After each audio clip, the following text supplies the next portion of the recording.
Take it, Naya. Show me what you'll do with limitless wealth, Edward Langston said, his cold eyes studying her as he handed over the sleek black card in his lavish Hamptons mansion.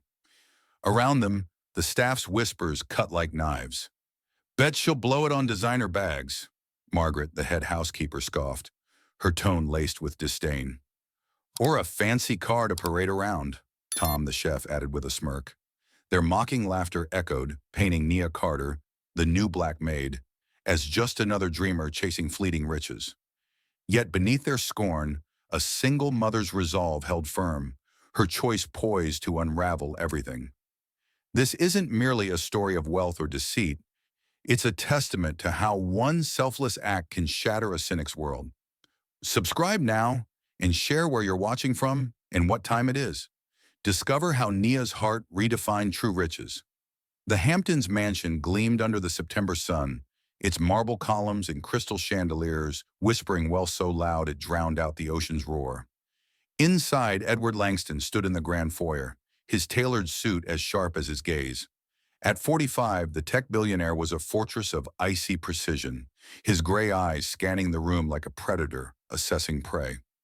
His empire, built on algorithms and ambition, had made him untouchable, until last year, when his best friend's betrayal in a billion-dollar deal carved a wound no money could heal. Trust, Edward had decided, was a luxury he could no longer afford. He held a sleek black credit card between his fingers, its weight negligible, but its power infinite. No limit, no questions. A dangerous toy in the wrong hands. Around him, his staff, maids, chefs, gardeners, stood in a tense semicircle, their eyes darting between curiosity and unease. Edward's voice cut through the silence, low and deliberate. "Each of you will receive one of these," he said, holding up the card. "Spend as you wish. No restrictions. I want to see what you do with it." His lips twitched, not quite a smile. "Consider it a test." Whispers rippled through the group. Margaret Klein, the head housekeeper, straightened her posture, her sharp features tightening with ambition. Tom Reed, the chef, exchanged a sly glance with a gardener, already dreaming of extravagance. But at the edge of the circle stood Nia Carter, the newest maid, her dark eyes fixed on the card as if it were a coiled snake. At 28, she carried herself with a quiet strength, her braided hair neat under her uniform, her hands calloused from years of scraping by.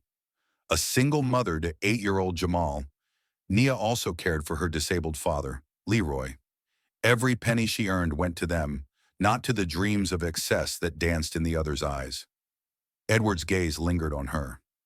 Unlike the others who reached eagerly for their cards, Nia hesitated when he extended hers. "Take it," he said, his tone clipped, almost daring her to refuse. Her fingers brushed the card, and she felt a chill, not from its surface but from the weight of his scrutiny. Was this a trap? A cruel game to mock her poverty? She slipped it into her apron pocket, her heart pounding. She'd seen enough of the world's sharp edges to know nothing came without strings.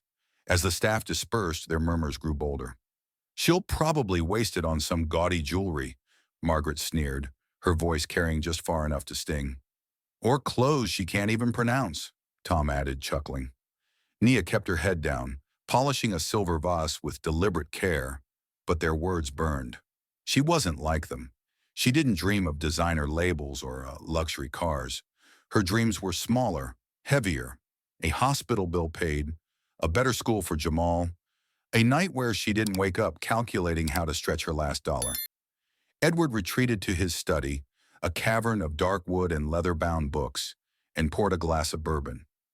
The test wasn't just for them, it was for him.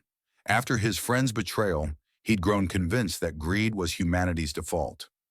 People were predictable, he told himself. They'd chase fleeting pleasures, proving his cynicism right. Yet Nia's hesitation gnawed at him. Why hadn't she grabbed the card like the others? He leaned back, staring at a framed photo on his desk, his late wife Emily, laughing with their son, Ethan, years ago. The memory twisted like a knife. Emily had been his anchor, her warmth balancing his ambition. But cancer stole her, and his obsession with work stole Ethan. The boy, now 20, barely spoke to him, their last call ending in Ethan's cold words. You chose money over me. Edward's jaw tightened. He'd missed Ethan's high school graduation for a board meeting, a decision that haunted him now. He could still see Ethan's face in the crowd, searching for a father who wasn't there. Money had built this empire, but it couldn't buy back that moment. He sipped his bourbon, the burn doing little to dull the ache. Nia's face flashed in his mind, her wary eyes, her steady hands. She reminded him of Emily, not in looks, but in that quiet defiance, that refusal to bend under pressure. He shook his head, dismissing the thought. She was just a maid, another piece in his experiment. Meanwhile, Nia slipped into the servants' quarters, a cramped room that smelled of bleach and old wood. She sat on her cot, pulling the card from her pocket. It gleamed, promising escape from the debts that crushed her. Leroy's medical bills, Jamal's tuition, but her gut screamed caution. Edward Langston wasn't a generous man. She'd seen his kind before. Powerful men who dangled hope to watch others fall. She tucked the card into her worn wallet, next to a photo of Jamal grinning at a park. Her son was her world, her reason to keep going through years of sleeping in her car, of scraping by on kindness from strangers. She wouldn't risk that for a billionaire's whim. As night fell, the mansion's lights cast long shadows across its manicured lawns. Nia lay awake, the cards weighed heavier than the exhaustion in her bones.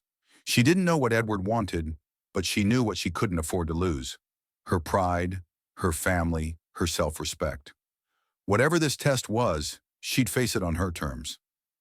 Edward, too, lay sleepless, staring at the ceiling of his cavernous bedroom. The card was his lens to see the world's true colors. He expected excess, selfishness, proof that no one could resist temptation. But Nia's reluctance lingered in his mind, a crack in his certainty. For the first time in years, he felt a flicker of curiosity. Not about wealth, but about a woman who might just prove him wrong. The Hamptons mansion buzzed with a feverish energy, its polished halls echoing with the thrill of newfound power. Edward Langston's black cards had ignited a fire among the staff, each swipe a spark in a growing blaze of extravagance. Margaret Klein, the head housekeeper, strutted through the foyer, her arms laden with glossy bags from Hermes, a $50,000 Birkin dangling like a trophy. "It's an investment," she declared to a cluster of maids, her voice sharp with pride, though her eyes flicked nervously toward Edward's study. Tom Reed, the chef, was no less bold, ordering a $30,000 set of custom Japanese knives, their blades gleaming like his ambition to impress the billionaire. Others booked private jets to Paris, reserved villas in Tuscany, or eyed diamond-encrusted watches, their laughter loud and reckless, as if money could erase their insecurities. Nia Carter, however, moved through the chaos like a shadow, her maid's uniform crisp despite the long hours. The black card sat untouched in her wallet, a silent weight beside Jamal's photo. At 28, she knew the allure of wealth, how it whispered promises of ease, of escape from the hospital bills piling up for her father, Leroy, or the tuition for a better school for her son. But she also knew traps. Edward's test felt like a blade held too close, its edge hidden but sharp. She polished a crystal decanter in the dining room, her hands steady, her mind racing. The other's spending spree only deepened her unease. Were they fools, or was she the one missing something? That night in the dim servants' quarters, Nia sat on her cot, her thoughts drifting to a memory that clung like damp cold. 3 years ago, she and Jamal had lived in her battered sedan, parked behind a gas station. Hunger had gnawed at them both until a stranger at a local shelter handed her a warm meal. No questions asked. "Someone helped me once," the woman had said, her smile worn but kind. That act of grace had kept Nia going, a reminder that goodness could outlast hardship. Now with Edward's card, she could pay off Leroy's medical debts, $15,000 in climbing, or secure Jamal's future.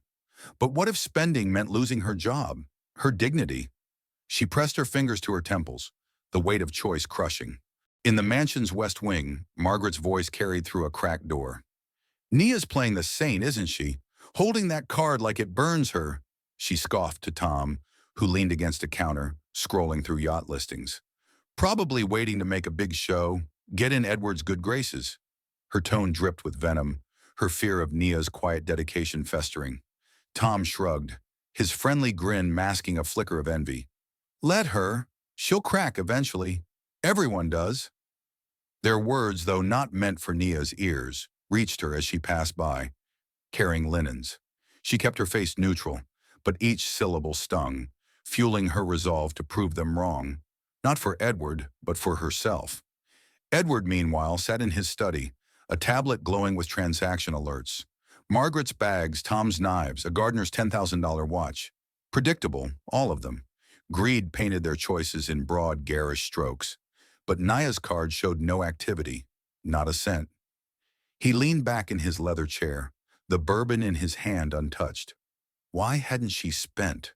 Was she scheming, biding her time for something bigger? Or was she different? He dismissed the thought, but it lingered, sharp as the betrayal that had hardened him. His eyes fell on Emily's photo, her warm smile a rebuke to his cynicism. She'd have seen through this game, he thought, and hated him for it. Nia's nights grew restless, the card a phantom in her mind. She pictured Jamal's face, his bright eyes dimmed by their cramped apartment, his dreams bigger than their reality. She imagined Leroy, his hands trembling from pain, his pride bruised by dependence. The card could fix so much, but at what cost? Edward's gaze followed her now, not just in passing but with intent, his cold eyes searching for cracks. At breakfast, as she served coffee, he watched her over his newspaper, silent but piercing. "Still thinking it over, Nia?" he asked once, his voice low, almost teasing. She nodded, her throat tight, and hurried away, feeling his stare on her back. By week's end, the mansion was a carnival of excess. A maid flaunted a new Rolex. A driver bragged about a booked safari. Margaret's purchases piled higher, her confidence a brittle mask for her fear of losing control. Tom, meanwhile, showed off his knives to anyone who'd listen, his laughter louder than necessary. Nia alone remained still, her card dormant. She overheard their taunts. What's she waiting for? A miracle. And felt the pressure build. Her father's next hospital bill was due in days. Jamal's school had sent another tuition reminder, yet the memory of that stranger's kindness held her back, a quiet voice urging her to trust her instincts. Edward's curiosity grew into fixation. He pulled up Nia's file. Single mother, caregiver to a disabled father. No record of extravagance. Her restraint baffled him, a puzzle he couldn't solve. Each night he checked the transaction log, expecting her name, but found nothing. His test was meant to confirm his belief that everyone was selfish, given the chance. But Nia's silence challenged that, a faint crack in the wall he'd built around his heart. As he stared out at the moonlit ocean, he wondered, for the first time in years, if he'd misjudged someone. And if he had, what did that mean for him? Nia, in her narrow cot, clutched Jamal's photo, her resolve hardening. She wouldn't spend for herself, not yet. If this were a test, she'd pass it her way, not Edward's. But the weight of her choice and the eyes watching her every move made each step feel like a tightrope over an abyss. The Hamptons mansion shimmered with excess, its halls a gallery of new purchases, Margaret's designer heels clicking sharply, Tom's knives glinting on the kitchen counter, a gardener's gold watch catching the chandelier's light. The black cards had unleashed a frenzy, each swipe a boast, each purchase a bid for status. But Nia Carter remained a quiet outlier, her card untouched, her days filled with the rhythm of work, polishing silver, folding linens, ignoring the staff's barbed whispers. At night, though, sleep eluded her. The card in her wallet was a ticking pulse, its promise of relief for her father Leroy's medical bills and Jamal's future, warring with her fear of Edward Langston's intentions. Was this a game to humiliate her, to strip away the pride she'd fought so hard to keep? For days, Nia wrestled with the choice. She sat on her cot in the servants' quarters, the dim light casting shadows on Jamal's photo, his gap-toothed grin a reminder of what mattered. She thought of Leroy, his once strong hands now frail, his hospital bills a mountain she couldn't climb. She remembered the shelter, the stranger's meal that had fed not just her body, but her hope. That memory burned brightest, a beacon in her doubt. What if she could give that hope to others? Not for herself, but for those who, like her, had known nights too cold, too empty. The idea took root, quiet but fierce. On a crisp morning, Nia made her move. She slipped into town, heart pounding, and visited the local homeless shelter that had once saved her. The building was worn, peeling paint, sagging cots, a heater that rattled more than it warmed. She met with the director, a weary woman named Clara, and used the black card to transfer $25,000. New beds, a better heating system, and food supplies. Nia said softly, her voice steady despite her nerves. Please don't share my name. Clara's eyes widened, but she nodded, sensing the weight behind Nia's request. As Nia left, the shelter's faded sign seemed to glow, a small victory against the darkness she'd known. Back at the mansion, Edward sat in his study, the transaction alert lighting up his tablet. $25,000 to the Hamptons Hope Shelter. No designer bags, no luxury trips, just beds and warmth for strangers. He stared at the screen, his bourbon glass forgotten. Nia Carter, the maid he'd barely noticed, had spent his money not on herself, but on others. His chest tightened, a feeling he couldn't name. Was it shock? Disbelief? He designed this test to expose greed, to confirm his jaded view of the world. Yet here was Nia, defying his script, her choice a mirror reflecting a part of him he'd buried long ago. That evening, Edward lingered in the hallway, catching sight of Nia on a break. She sat by a window, her phone pressed to her ear, reading a bedtime story to Jamal. And the dragon flew high above the stars, she said, her voice soft, her eyes alight with love. Edward froze, unseen in the shadows. The scene struck him like a forgotten melody. Nights when he'd read to Ethan, his son's laughter filling their old home before money and ambition stole those moments. Emily had been there, her warmth tying them together. Now Nia's tenderness echoed Emily's, stirring a pang so sharp Edward turned away, his throat tight. He returned to his study, the shelter's transaction still on his screen. Nia's act wasn't grandstanding or manipulation. It was selfless, rooted in a past he could only guess at. He pulled up her file again, scanning the sparse details. Single mother, caregiver, no history of extravagance. But the file couldn't capture her heart, the way she'd poured love into that story for her son. Edward's cynicism, so carefully built, cracked further. He thought of Emily, who'd spent her last days knitting scarves for a women's shelter despite her pain. Nia's choice felt like a whisper from his late wife, a challenge to the man he'd become. The staff, oblivious to Nia's move, continued their spending spree. Margaret ordered a $12,000 chandelier for her apartment, boasting about its elegance. Tom booked a culinary retreat in Italy, claiming it was professional development. Their purchases filled the mansion with noise, but Nia's silence spoke louder to Edward. He began watching her more closely, not with suspicion now, but with a curiosity that bordered on awe. She moved through her tasks with grace, unfazed by the other's taunts. Still hoarding that card? Margaret sneered one morning, her eyes narrow. Nia only smiled faintly, her dignity a shield.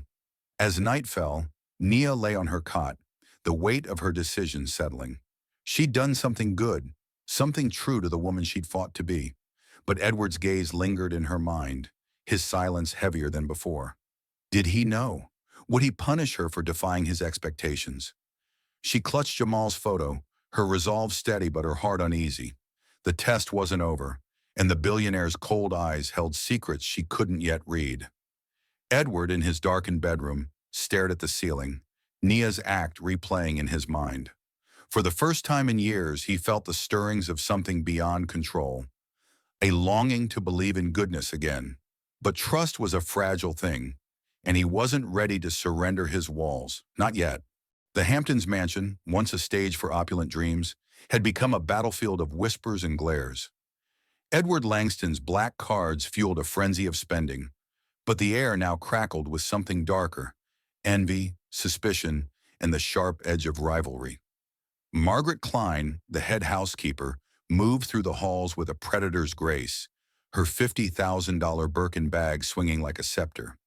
Yet her eyes, sharp and restless, fixed on Nia Carter, the quiet maid whose untouched card had become a silent rebuke to the other's excess. Margaret's power in the household, built on years of control, felt threatened by Nia's restraint, her dedication, her refusal to bend.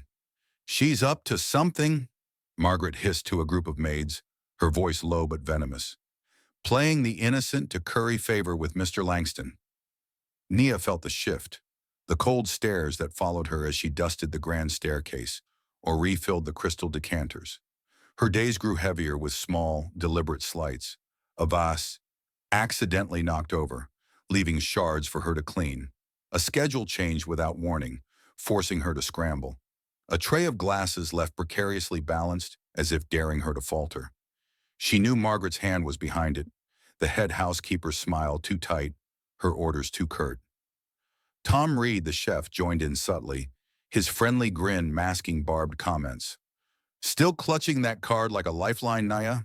he teased in the kitchen, his tone light but his eyes cold. The others laughed, their voices a chorus of exclusion, painting her as an outsider in a house she served. Yet Nia endured, her focus unwavering. She thought of Jamal, his bright laugh over the phone, and Leroy, whose latest hospital visit had left him weaker.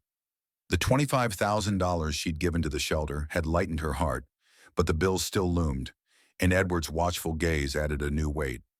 He lingered now, near the dining room as she set the table, in the hallway as she carried linens. His gray eyes no longer just cold, but searching, as if she were a puzzle he couldn't solve.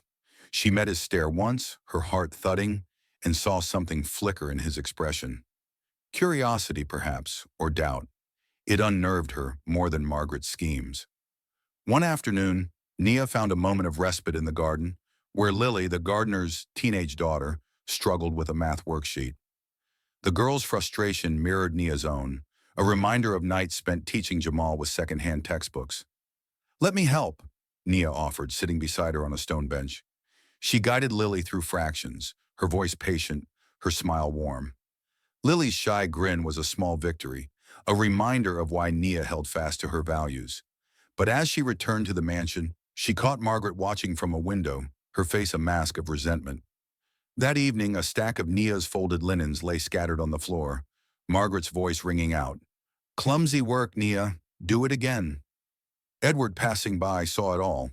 The linens, Margaret's smug glance, Nia's steady hands as she knelt to gather them.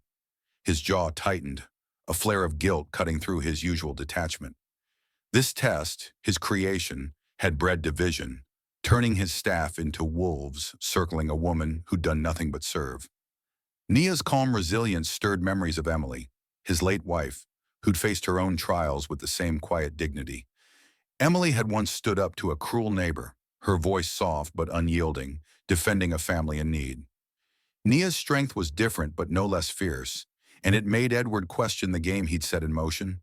He retreated to his study, the transaction log still showing Nia's single selfless act, $25,000 for the shelter. The others' purchases, Margaret's chandelier, Tom's culinary retreat, a Maid's sapphire necklace, felt hollow in comparison.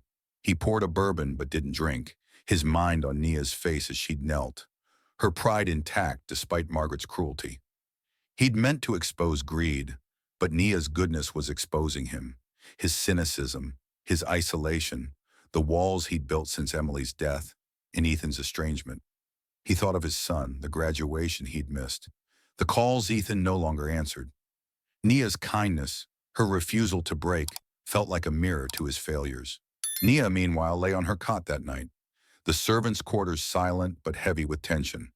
The scattered linens, the changed schedules, they were tests of their own, smaller but no less cruel than Edward's card. She thought of the shelter, its new beds a quiet triumph, and of Jamal, whose voice over the phone kept her anchored. "You're my hero, Mama," he'd said once, after she'd worked a double shift to buy him new shoes. She wouldn't let Margaret or the others steal that. But Edward's gaze lingered in her mind, his silence louder than his words. Did he know about the shelter?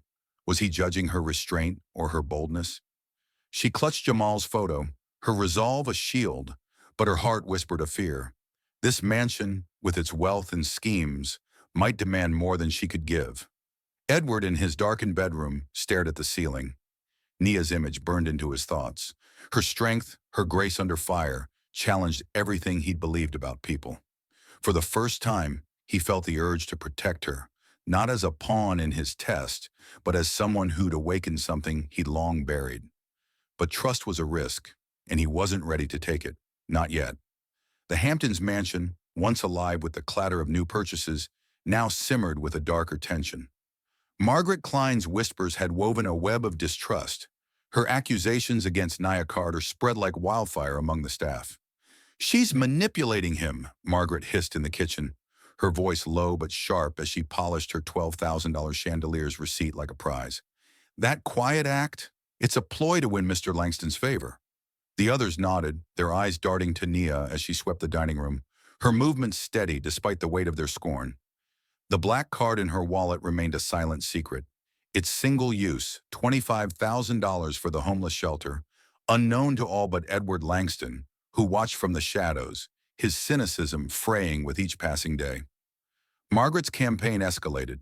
She slipped into Edward's study one evening, her face a mask of concern. "Sir, I found something troubling," she said, producing a forged receipt. $10,000 charged to Nia's card for personal expenses. Her voice trembled with feigned worry, but her eyes gleamed with triumph. "I hate to think she'd steal, but the evidence—" Edward's gaze hardened, not at Nia, but at Margaret's too-perfect performance. He'd seen the transaction log, Nia's sole act of giving, nothing more. Margaret's lie was clumsy, a desperate grab to secure her power. He said nothing, only nodded, his silence a trap of his own. The next morning, Edward called a meeting in the grand foyer, and the staff gathered under the chandelier's glittering light. Nia stood at the back, her heart pounding, sensing the storm. Margaret's smirk was barely concealed as Edward held up the forged receipt. "A serious accusation has been made," he said, his voice cold, cutting through the murmurs. "Nia Carter, charged with stealing $10,000. Gasps rippled through the room, Tom's eyes narrowing, the maid's whispering. Nia's breath caught, her hands clenching at her sides. She hadn't spent a dime on herself, only the shelter. Was this the trap she'd feared? Her eyes met Edward's, searching for judgment, finding instead a flicker of something softer. Then Edward turned to Margaret. "But the truth," he said, his tone sharp as a blade, "is in the numbers." He projected the transaction log onto a screen, every staff member's purchases laid bare.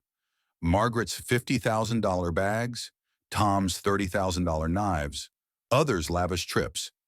And there, stark and singular, was Nia's, $25,000 to the Hamptons Hope Shelter. The room fell silent, Margaret's face paling. "The $10,000, Edward continued, was traced to an account tied to you, Margaret, paid to settle your personal debts." He paused, letting the weight of her betrayal sink in. "You're dismissed." Margaret's composure shattered, her voice rising in a frantic denial. "This is a mistake. She's the one—" Edward cut her off with a raised hand, his authority absolute. "Leave. Now." She stumbled out, her Birkin bag a hollow trophy, her power broken. The staff stood stunned, their eyes shifting to Nia, who remained still, her face calm but her heart racing. Edward's gaze softened as he addressed them again. "Nia Carter spent not for herself but for others. A shelter now has beds, heat, and food because of her. That's the truth." The words hung heavy, and Edward's voice faltered, a rare crack in his icy facade. He thought of Emily, his late wife, who'd given her last dollars to a stranger's medical fund while their own world crumbled. Nia's act, selfless, quiet, unassuming, mirrored Emily's heart, and the memory brought a sting to his eyes. He cleared his throat, masking the tears, and dismissed the staff. They scattered, their whispers now of shame, not scorn. Tom lingered, his face flushed, avoiding Nia's gaze. The others shuffled away, their extravagance suddenly trivial. Nia stood alone in the foyer, the weight of Edward's words settling over her. She hadn't sought praise, only to do right by the shelter, by the memory of kindness that had saved her. Yet Edward's public defense, his raw emotion, unsettled her. Why had he protected her? What did he see in her choice? She slipped back to work, polishing a silver tray, her hands trembling not from fear, but from the spotlight she'd never wanted. Edward retreated to his study, the photo of Emily and Ethan staring back at him. Nia's integrity had unraveled his test, exposing not just Margaret's deceit, but his own flawed assumptions.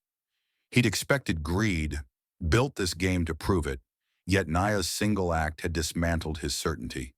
He thought of Ethan, the son he'd failed, and the graduation he'd missed for a deal that meant nothing now.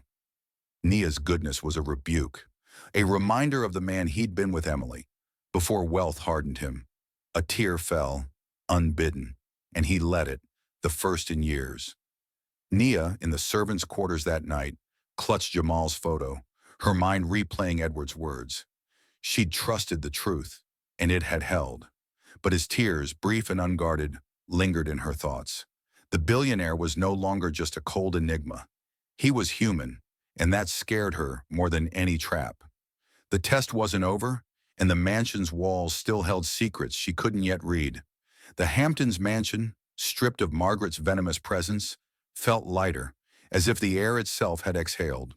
The staff, chastened by her downfall, moved with quieter steps, their black cards still active, but their boasts subdued. Nia Carter, however, remained a steady constant, her days filled with the familiar rhythm of work. Polishing mahogany tables, arranging fresh linens, her hands as sure as her resolve. The $25,000 she'd given to the shelter lingered in her heart, a quiet triumph, but the weight of Edward Langston's gaze had shifted. No longer cold, his gray eyes now held a warmth that unsettled her, as if he saw not just her actions but her soul. She pushed the thought aside, focusing on Jamal's laughter over the phone, on Leroy's frail smile in her last visit. They were her anchor, not this billionaire's game. 2 days after Margaret's dismissal, Edward summoned Nia to his study. The room, with its dark wood and leather-bound books, felt like a vault of secrets. He stood by the window, the ocean's distant roar framing his silhouette. "Nia," he said, his voice softer than she'd ever heard, "I'm doubling your salary, effective immediately." Her breath caught, her mind racing to hospital bills, to Jamal's school fees. Before she could respond, he continued, "And I've arranged for your father's medical expenses to be covered. An anonymous grant." His eyes met hers, steady but guarded. "You don't need to thank me." Nia's throat tightened. She wanted to ask how he knew about Leroy, but pride held her tongue. "Why?" she managed, her voice low. Edward's lips twitched, almost a smile. "Because you reminded me of something I'd forgotten." He didn't elaborate, but the weight of his words hung heavy, a confession wrapped in restraint. She nodded, her heart a tangle of gratitude and wariness, and left the study, the black card still untouched in her wallet. Edward's next move came swiftly. He announced the Langston Foundation, seeded with $1 million to expand the Hamptons Hope Shelter, new facilities, job training, meals for the homeless. To Nia's shock, he named her co-director. "Your heart guided your choice," he said in a private meeting, his voice earnest. "I need that vision to guide this." Nia froze, her mind reeling. She was a maid, a single mother with no degree, no experience in such roles. "I'm not qualified," she protested, her hands twisting in her lap. Edward leaned forward, his gaze intense. "Qualification isn't a title. It's what you did with that card." His words echoed the stranger's kindness from years ago, the meal that had saved her. She hesitated, then nodded, driven by the same compassion that had led her to the shelter. The staff's dynamic shifted. Tom Reed, the chef, approached Nia in the kitchen, his usual bravado gone. "I was wrong to mock you," he said, his voice gruff, eyes on the floor. "That shelter thing, it's good." He walked away before she could respond, his apology brief but genuine. The others kept their distance, their earlier scorn replaced by unease, as if Nia's rise exposed their own shallow choices. She didn't dwell on it. Her focus was on the foundation, on meetings with Claire at the shelter, sketching plans for cots and training rooms. Each step felt daunting, but the thought of helping others like her, families on the edge, like she'd been, pushed her forward. Edward, meanwhile, found himself changing. Nia's act, Her quiet integrity had cracked something open in him. He sat in his study one evening, the photo of Emily and Ethan staring back. His son's absence was a wound that throbbed anew, but Nia's example stirred hope. He dialed Ethan's number, expecting voicemail, but his son answered, his voice wary. "I messed up, Ethan," Edward said, the words raw. "I chose work over you, and I'm sorry." Silence stretched, then Ethan's voice softened. "Prove it, Dad."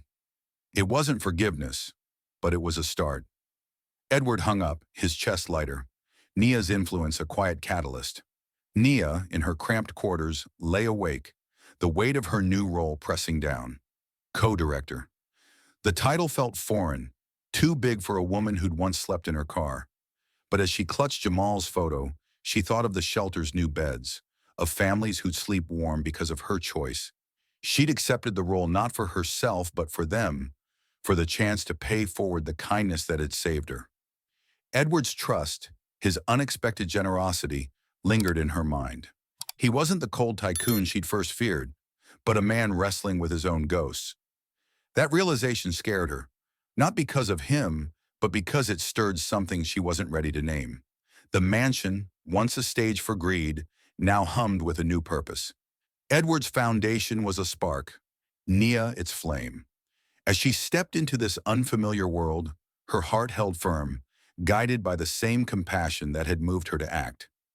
Edward watched from a distance, his cynicism fading, replaced by a flicker of meaning he hadn't felt since Emily's days. The test was over, but its lessons were just beginning. 6 months had passed, and the Hamptons mansion, once a glittering cage of ambition and mistrust, now felt like a backdrop to something greater. The Langston Foundation had grown into a beacon of hope, its $50 million endowment transforming the Hamptons Hope Shelter into a network of safe havens. New buildings rose, offering beds, job training, and warm meals to the homeless across the region. Nia Carter, no longer just a maid but the foundation's co-director, stood at the heart of it. Her days were a whirlwind of meetings, budgets, and site visits. Yet she moved with the same quiet strength that had carried her through years of hardship. Jamal, her 8-year-old son, now attended a better school, his eyes bright with possibility. Leroy, her father, walked with a cane after treatment funded by Edward's anonymous grant, his smile a rare gift. The mansion staff had settled into a humbler rhythm. Tom Reed, the chef, no longer flaunted his purchases. His $30,000 knives are now tools for cooking meals for shelter residents. The others, once caught in the fever of Edward's black cards, worked in silence, their earlier excesses a fading memory. Nia's rise had shifted the air, her compassion a mirror to their choices. She didn't judge them, but her presence, steady, unyielding, did. She spent evenings tutoring Lily, the gardener's daughter, in math, or reading to Jamal over the phone, her voice a lifeline across the miles. Her new role stretched her thin, but the faces at the shelter, mothers like her, children like Jamal, kept her anchored. Edward Langston was a changed man, though the transformation was subtle, like a tide turning. The billionaire who'd once wielded wealth as a weapon now poured it into purpose. The foundation was his amends, a way to honor Emily's legacy and rebuild what he'd lost with Ethan. His son, now 20, had begun to thaw. Ethan joined the foundation's training programs, designing workshops for coding and trade skills. Their talks were tentative, coffee in the mansion's garden, stilted apologies giving way to shared silences, but each one mended a thread of their bond. "I'm trying, Ethan," Edward said one afternoon, his voice raw. Ethan nodded, his eyes guarded but open. "Keep trying, Dad." It was enough for now. Nia and Edward's paths crossed often, their work on the foundation forging a quiet respect. Late nights at the shelter, reviewing plans or unloading food deliveries, brought them closer. Edward noticed the way Nia's eyes lit up when a family thanked her, the same warmth he'd seen in Emily. Nia saw past his tailored suits to the man haunted by loss, his sharp edges softening with each step toward redemption. Their conversations grew longer, about the shelter, then about Jamal, about Ethan, about the weight of choices. One evening, as they sorted blankets, Edward's hand brushed hers, lingering a moment too long. Nia's breath caught, not from fear, but from a spark she hadn't expected. Neither spoke of it, but the air between them hummed with possibility, a fragile thread of something deeper. The Foundation's gala was a triumph, held at the mansion under a starlit sky.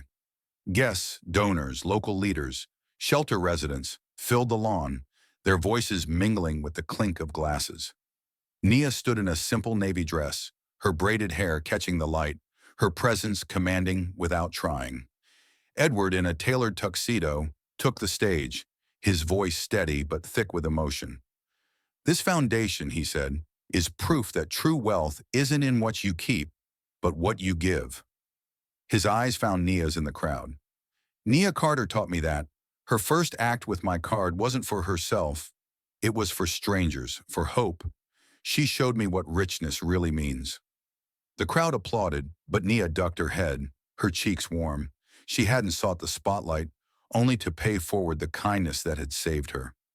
Edward stepped down, joining her at the edge of the gala. "You didn't have to say that," she murmured. He smiled, a rare, genuine curve of his lips. "Yes, I did." Their eyes held, and for a moment, the world faded. The mansion, the guests, the past. Something unspoken bloomed, a quiet promise of trust, of care, of a future neither had dared to imagine.